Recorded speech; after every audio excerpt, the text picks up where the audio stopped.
function.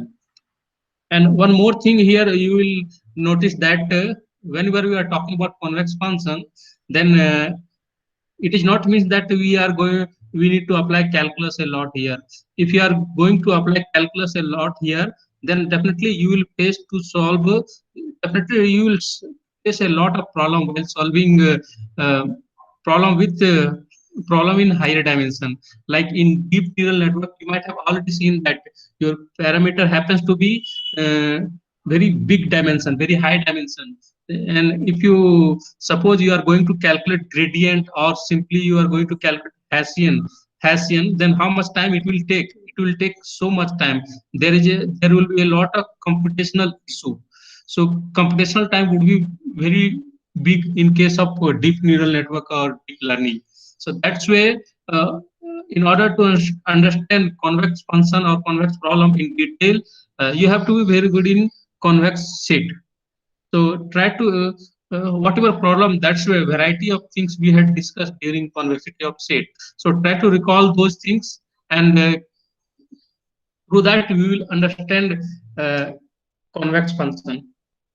And yeah, it is nice that is, if you are in lower dimension, then calculus is very good to investigate convexity of a function. But if you suppose if you go in higher dimension, then things would be very complicated.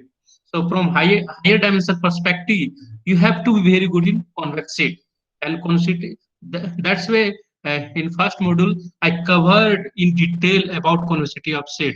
And most of result, what I will do, I will talk less about calculus.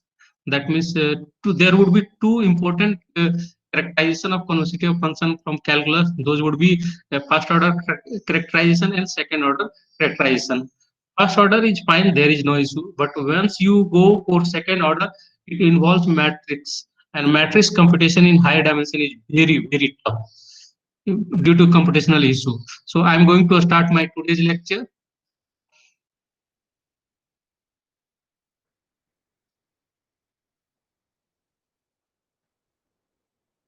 Able to see slide here.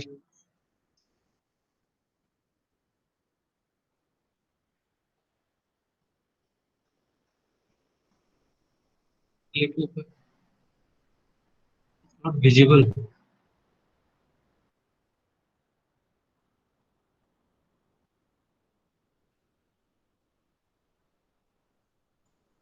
Okay, fine. So are you able to see the slide? Anyone respond by voice?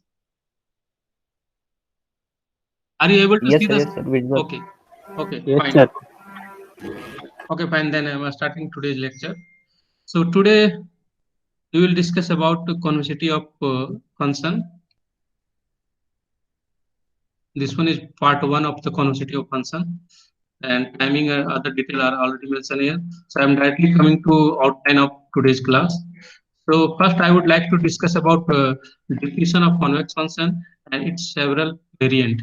I will give algebraic definition and as well as geometric. Then I will talk about you know that if you are defining convex of several variable convexity of several variable function, then definitely it is very difficult to visualize for higher dimensional case. What we will do, we will talk about one important theorem where we will project or restrict our convexity study up to one dimension function, or even you can take it n dimension, there is no issue. So what in second part of this lecture, what we will do, we will restrict convexity of a function in higher dimension to just convexity of function in one dimension, because in one dimension it is very easy to plot function. Like in one dimension, that graph would be in two dimensions. If you're taking function of one variable, then graph would be in two variable. Like if you take a x square function, then easily you can draw the graph of this one, and from the graph easily you can visualize that what kind of curvature this function is having. If a curvature happens to be non-negative, then simply we can claim that that function is a convex function. So that's why from higher dimensions to one dimension we have to shift it, and we will see that. And then next part of this lecture, I will talk about connection between convexity of a function and convexity of a set. And that connection, it will be defined by two different approaches. One would be sub-level set, another would be epigraph. So epigraph would be more interesting.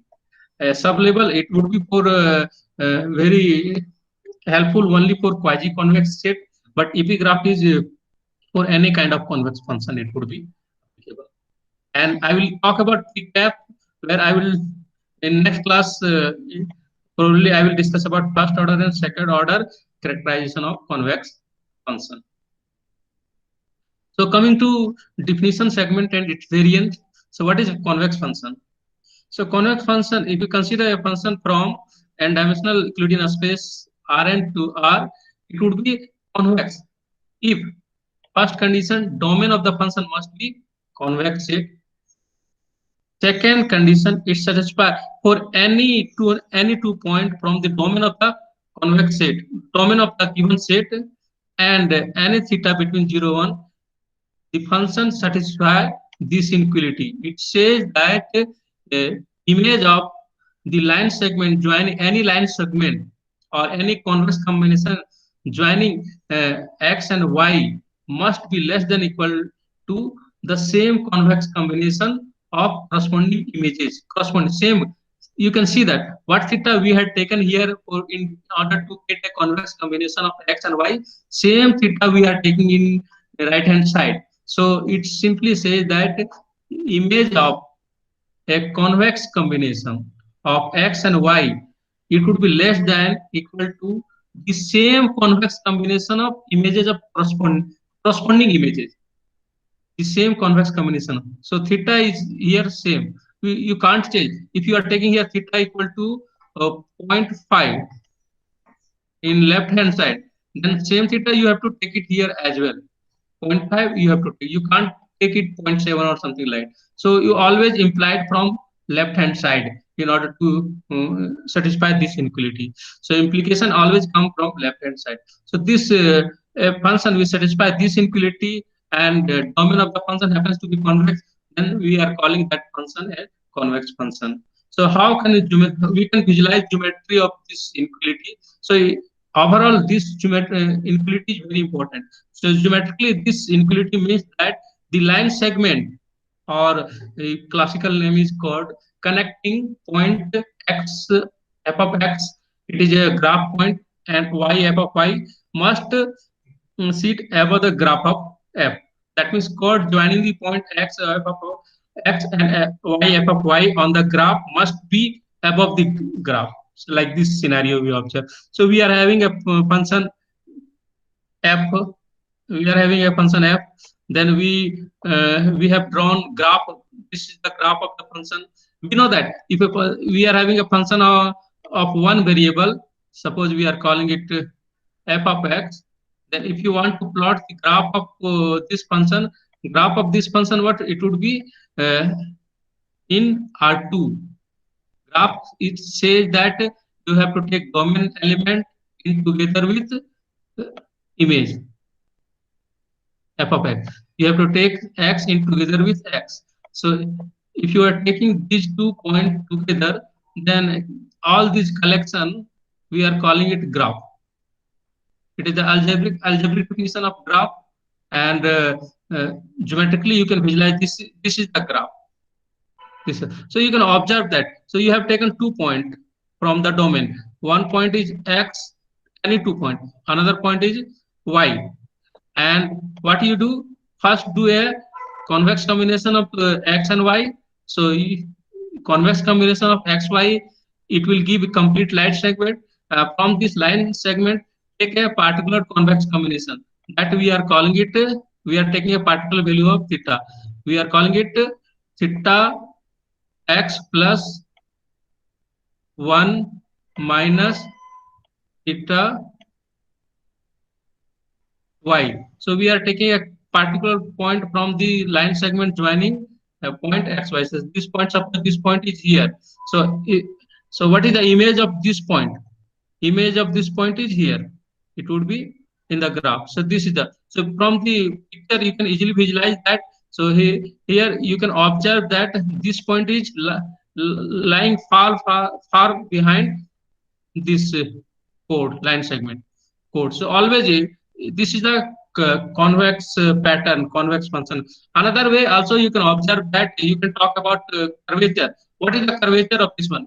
It is having a positive curvature. That means uh, con convexity. It is, you can observe this is the it is having a positive curvature. It is opening up. Positive curvature means it is opening up. So due to that opening up, such kind of function we are calling it a convex function.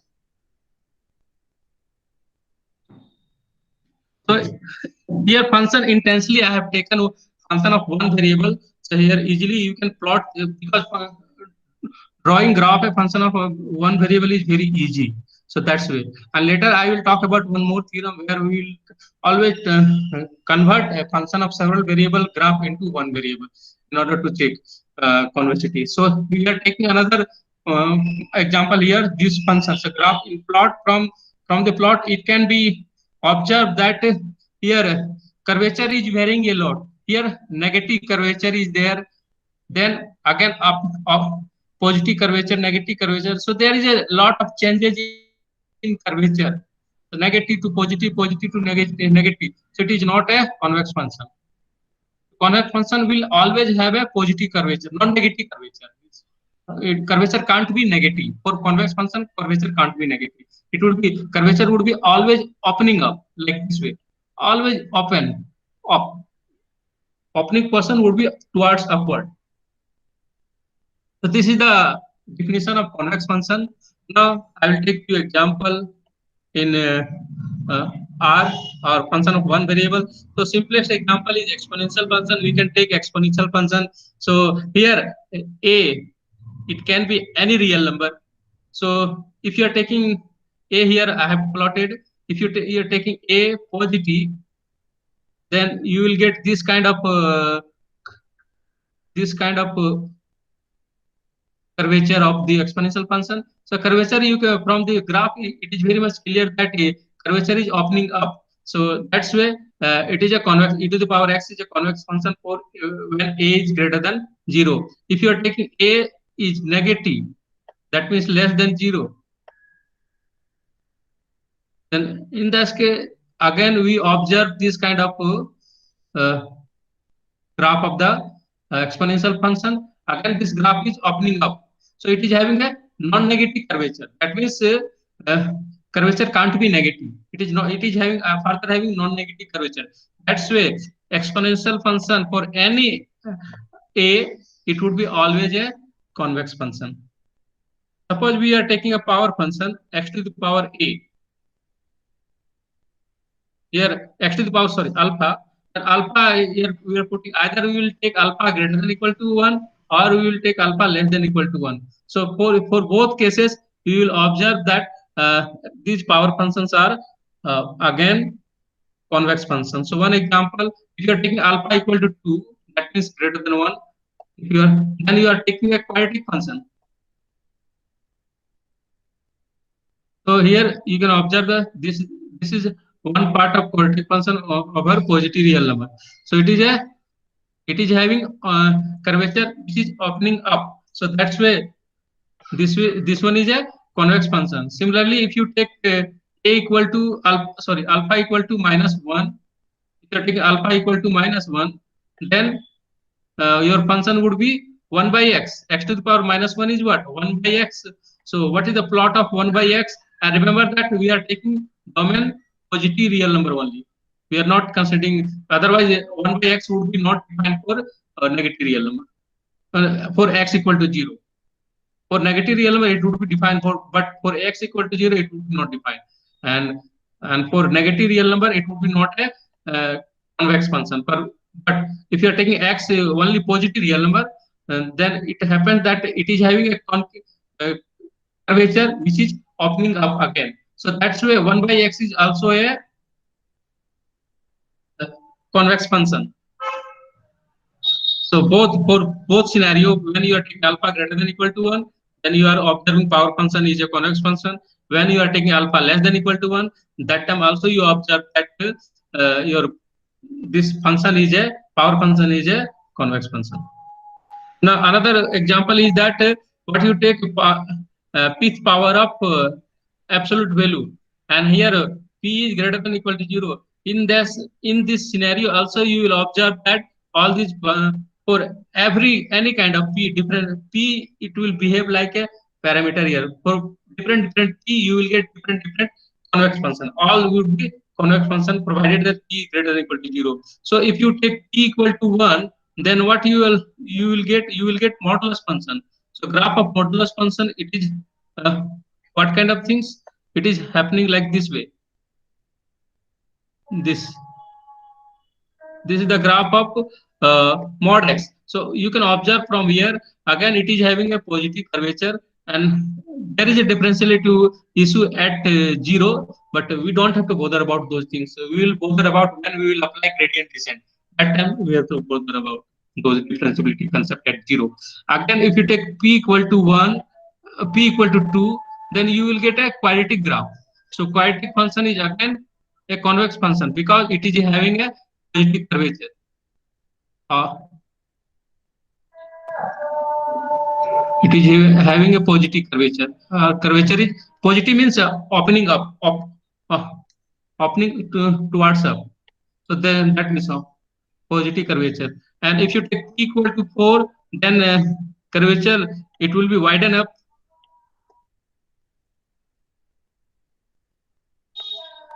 further flat kind of flat this structure, this kind of things you will get it. So for every p greater than equal to 1, we are getting this every case we are getting a positive curvature. So for every p greater than equal to 0, power of absolute value is a convex function.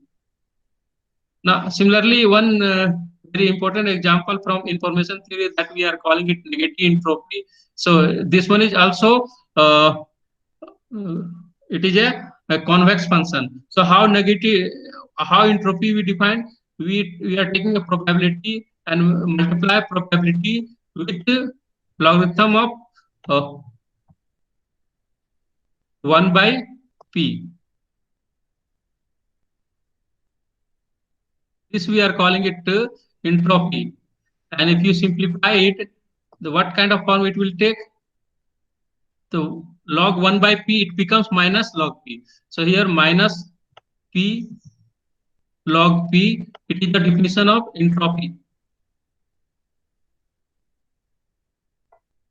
P times log p. And from here you can if you're this one is the entropy, positive entropy. If you are taking negative and negative entropy, then minus will remove out, and only you will have log log x time log x. So this one is a convex function. And simply if you take entropy is a concave function. So here the plot of entropy function x log x, you can observe that. So again you observe it is having a positive curvature. So very nice. All these are function, convex function. So uh, what will happen apart from these things? We will try to define one important kind of convex function, that it is calling as a it will come as a quadratic function, right? X transpose p time x. This function we are calling it a quadratic function, x transpose p x. So one homework for you, that this P matrix, it would be always a symmetric matrix. If it is not symmetric, if you try to take any other general kind of matrix, but after a little bit uh, manipulation, you will come to know that it will be converted into a symmetric matrix. In any situation, it will be converted into a symmetric matrix. So it is a homework. You can take that always. This P matrix, it will be in term of, you can, whatever matrix you will take, but when you will write a quadratic form, it will take this coefficient matrix, it will take a symmetric matrix form, or it can be reduced. If you take a, suppose A is any matrix, then always you can convert that in term of a symmetric matrix representation. So there is it is a homework. You can try yourself. If you face further problem, then I will solve such kind of issue in tutorial class as well. I will take practical example there and there. So this is a general form of a quadratic function. So it is having this one is the quadratic term, or we are calling it quadratic form. this one is linear form, and this one is R is just constant form. So if you are taking this kind of function, and if you want to find the curvature of this function, and curvature directly it will be decided by this coefficient matrix, what kind of matrix you are taking it here. So from here easily you can uh, draw plot of this one, whether draw, you can draw conclusion that with what kind of uh, what kind of convexity this function would have. If suppose b is positive definite, then matrix would, corresponding function would be always uh, a convex function.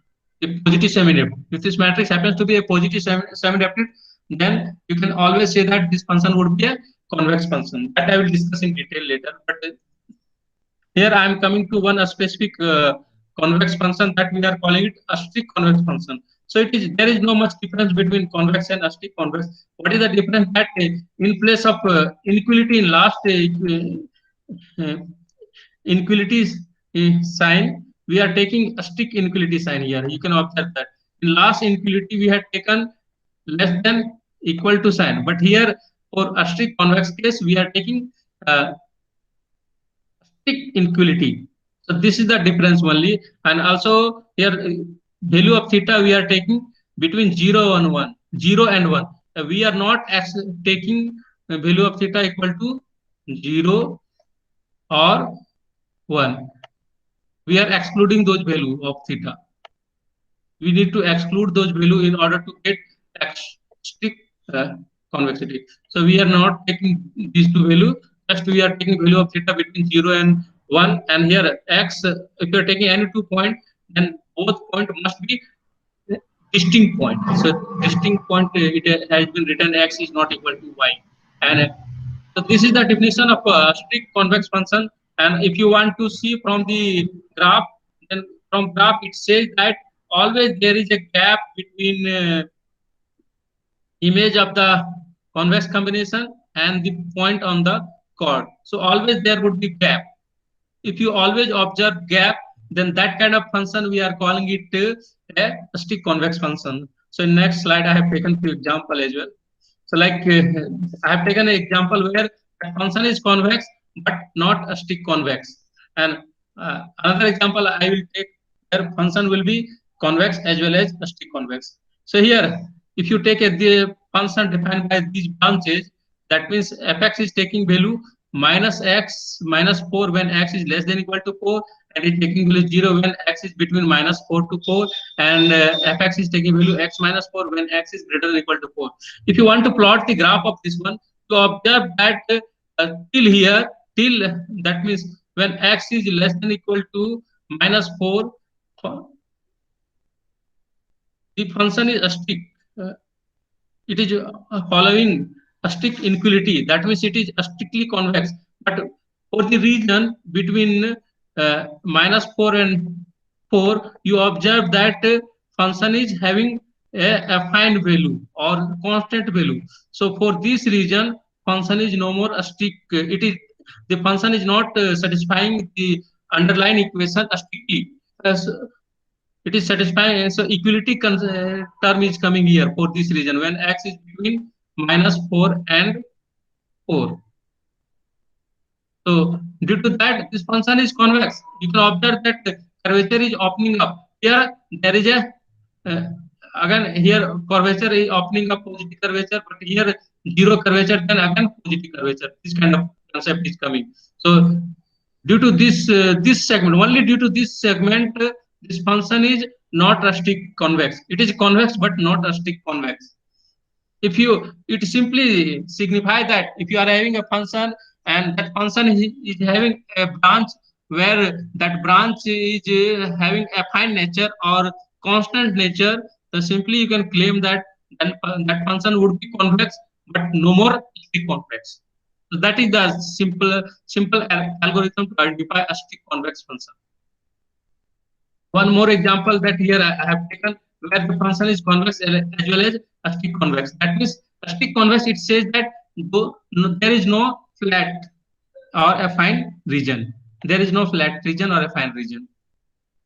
So here, if you take quadratic function y equal to x square. So it is convex as well as strict convex. So graph, you can observe it here. It is a strict convex function. At every point, you can observe that if you draw a line segment, if you take any 2 point, take any point x and here y, then always what will happen?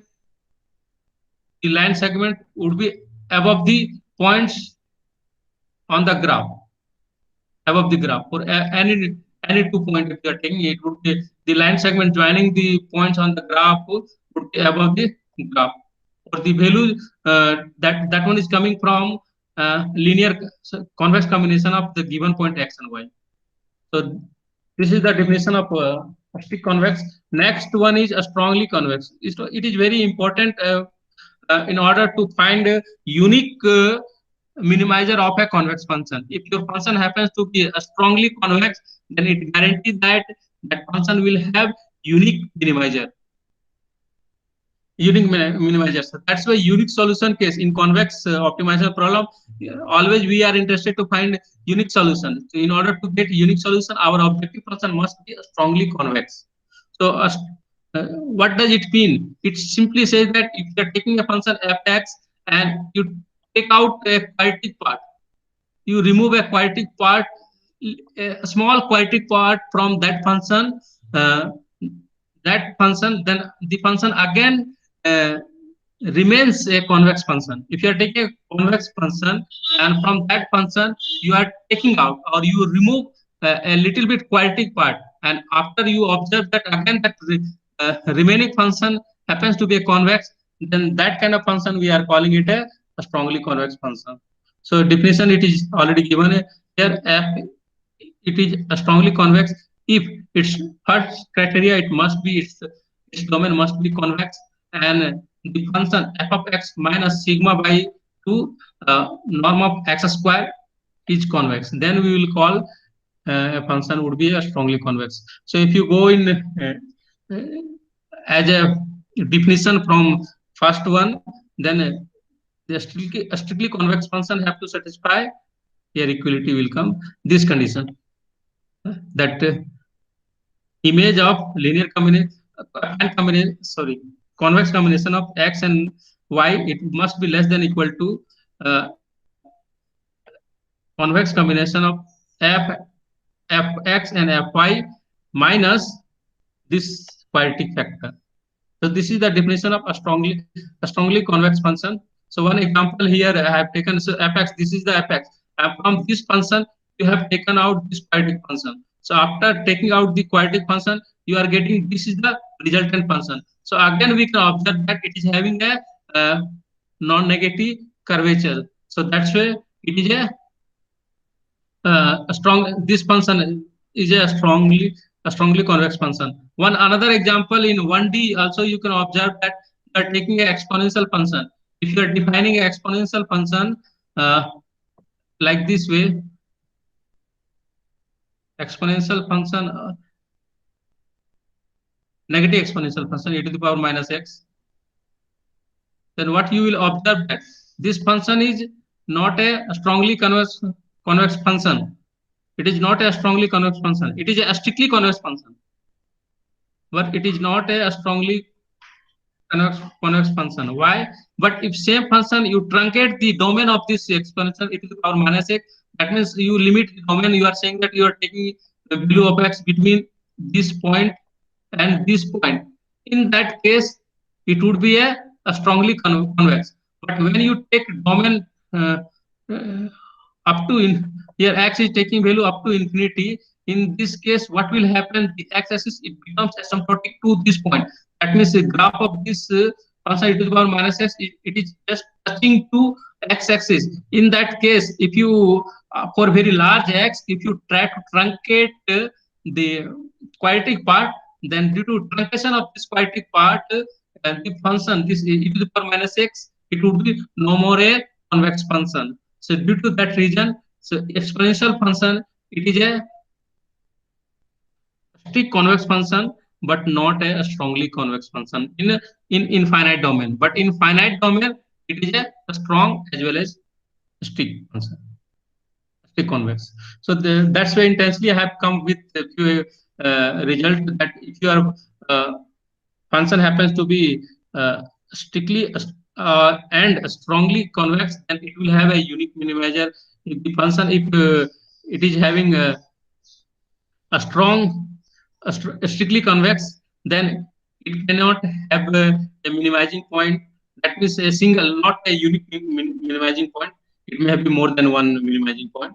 And if it is a strongly convex, then definitely it is guaranteed that you will get a unique solution. Extra unique solution you will get.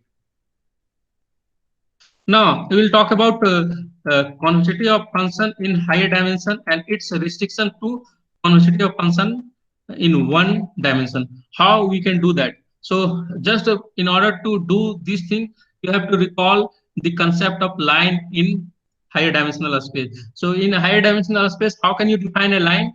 You need a point and a direction. There are many ways to define a line, whether you are in 2D or you are in higher dimension. It is everywhere same criteria is applied. To draw a line, you need always two conditions. Either you need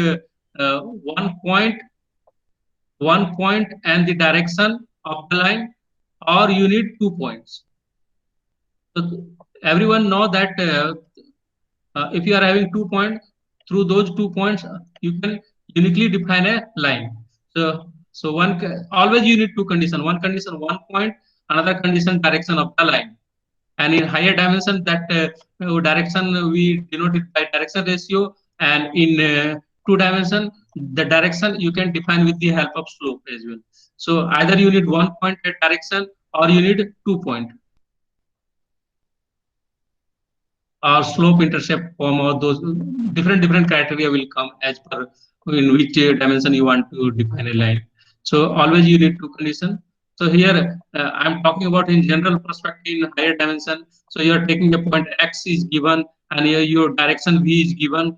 Then what you do, take x plus a scalar multiple of v, a scalar multiple of v. That means you are not changing the direction. That means you are here. This point is x, and direction of line is given like this way.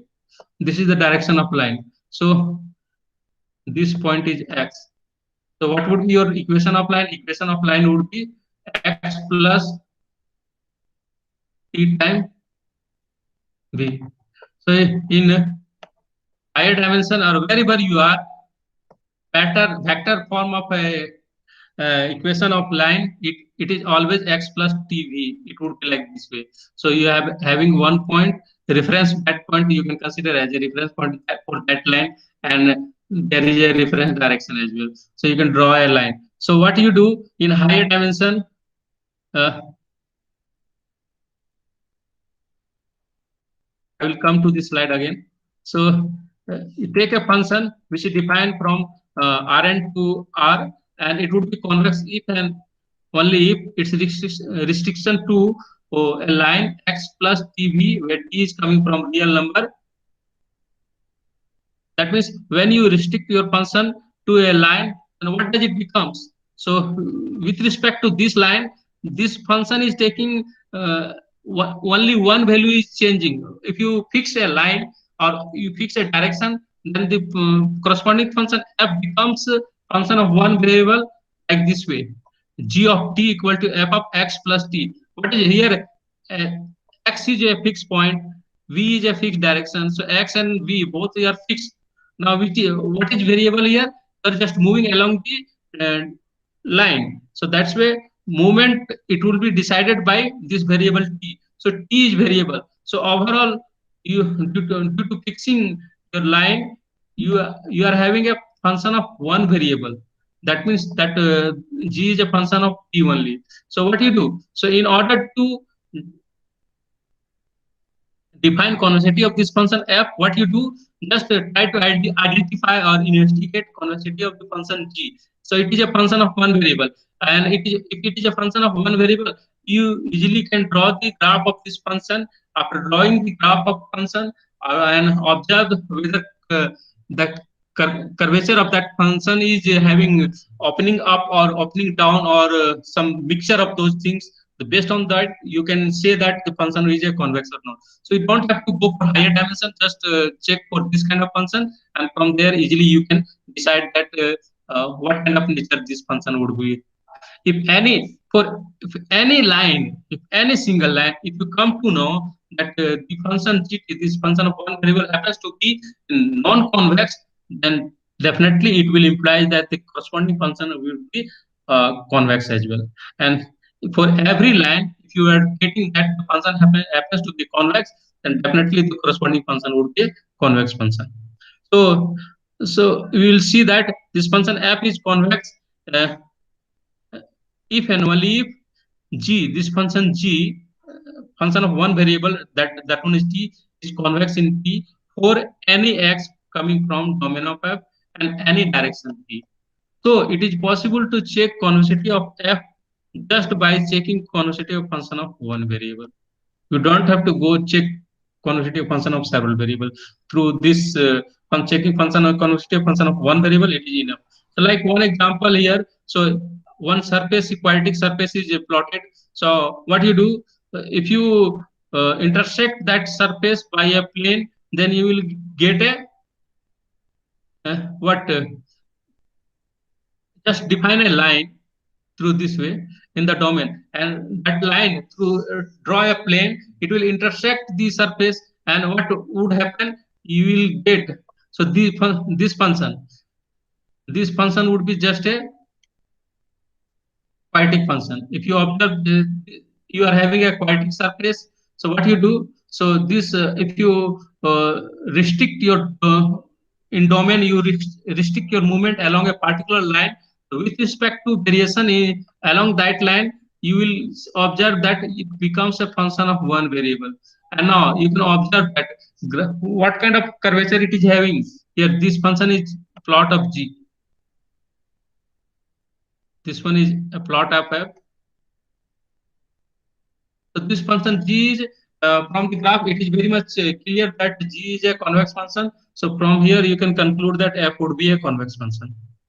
Another example I have taken it here. So suppose you are taking a paraboloid. Paraboloid is again a surface kind of a structure. Equation is x square by a plus y square by b. And if you want to check the convexity of this paraboloid, again you have to draw a surface, and in 3D it is possible to draw. If you go higher dimension, then things would be complicated. So here what you do, so we won't directly check convexity of this paraboloid in 3D. What we will do, we will restrict this to a line along x-axis. So along x-axis, what is the value of y? Y is always taking 0.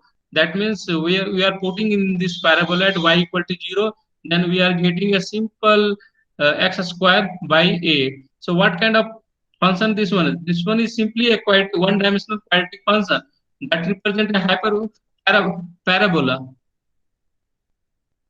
It represents a parabola.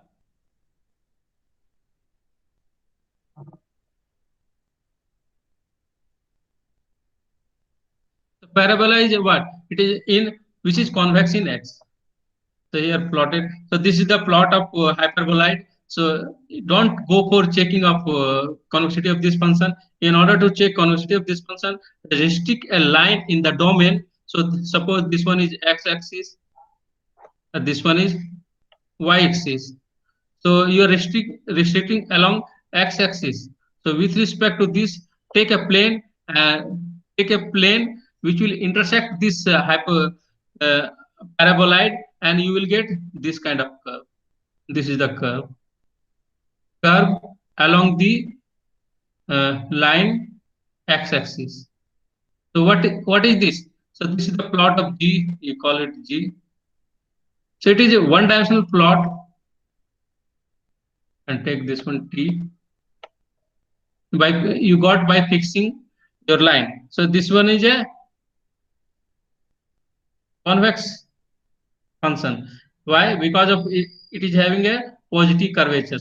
Due to that, you can claim that this paraboloid is also a convex function. So it is very interesting. It becomes that you don't have to check for higher dimension. Just uh, apply restrict to a line in the domain. Remember, restrict to line in the domain. In the domain, along that domain, define uh, define a one dimensional function. Then you will get try to plot that function, and if you are able to plot that function and see the curvature, what kind of curvature it is having, and from there you can conclude that uh, conclude the convexity of that function. So third one is I will talk about connection between convexity of a function and convexity of a set. In between, if you are having any doubt, you can ask. Otherwise, just it seems that you people are just listening. If you have definitely these things demands a lot of understanding in order to uh, understand given concept. And always I am trying to give geometry. As geometry, you need to know a lot of things in order to understand. So connection between convexity of a function and a convexity of a set, I will talk in next class. I think we have already crossed around 45 minutes. So we will discuss next thing. One is a relation of convex function and its sublabel set. Another I will discuss about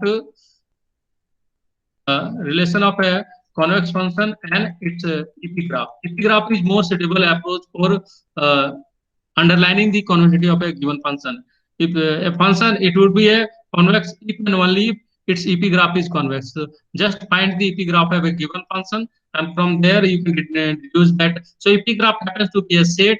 So if your this epigraph happens to be convex, it simply implies that your function is convex. So it is just converted what you have done investigating a convexity of a function. It is now limited to convexity of a set, that a special set we are calling it epigraph. Okay. Regarding attendance, you go and mark your attendance there in Google Classroom. I have already created a link for attendance. And between, if you are having any doubt, you can ask. Otherwise, today class is almost over. I'm going to wind up today's class. Anyone is having any doubt?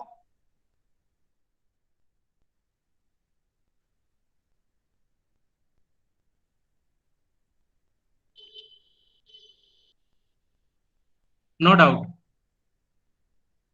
Okay, fine.